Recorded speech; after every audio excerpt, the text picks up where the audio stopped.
They were all crying and just amazed to see me walking and everything. Over the last 2 weeks, 17-year-old John Causland has been making the rounds. First, he went to see the first responders at Engine 7 who saved his life. Yeah, but what amazed me was one of them, he said that on the day of the accident, he gave me a 2% chance of living. So it was just amazing knowing that I'm better now. Next was Waltham Crossings, where he used to work. He was only steps away from the assisted living home on November 29th when he was struck and critically injured by alleged drunk driver Bonnie Lee Hicks, who has pled not guilty to all 6 counts against her, including driving under the influence. The running theme of the comments that the residents were making was that it was good to have him home. And that felt pretty good. John's dad, Manny, describes his son's recovery as a miracle. He cheated death 3 times, and the family considers his awakening out of a coma on December 24th as a second birthday. I felt the same way on the day he was born. It was that same feeling like you've been waiting, and then your child arrives. But John isn't out of the woods yet. Like new parents, Manny and his wife Mary have kept a constant eye on their son. Manny has returned to work full-time, but Mary hasn't, and he wonders if things will ever return to the way they were. I don't know if we'll ever have a normal life again. It's getting there. It's just, from what happened, it just seemed our life stopped.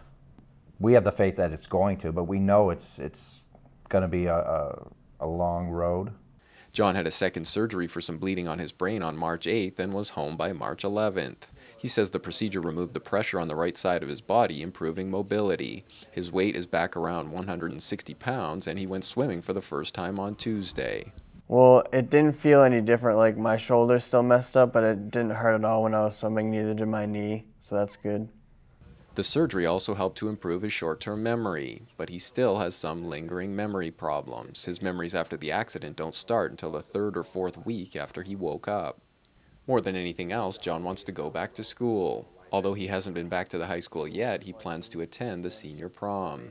As for finishing his senior year, Manny says John will need some more tutoring and will have to be evaluated before he can return to Waltham High to earn his diploma. He will finish out the remainder of the year at a transitional high school for individuals who have brain injuries. This is just to get him back into a classroom environment, one-on-one with the teachers, to see how he'll do. If Waltham High School could provide him the one-on-one, they did mention that he would be able to go back there, but going back there now in a classroom environment, he may get lost. John might have to finish his senior year with a different class of kids, but he's okay with that. He had a lot of friends to start with, and even more now. John is drained by the constant media attention he's received, but his dad says that he doesn't want his son's story to be forgotten as the court date approaches. The case hasn't come to court yet, so the more that people can see and hear our story and kind of relive it, it's not going to go away. A new person, pretty much. Like, I feel like I've gotten stronger because of this whole accident. Like, I feel like a new person for the better. For Waltham Newswatch, this is Chris Wangler.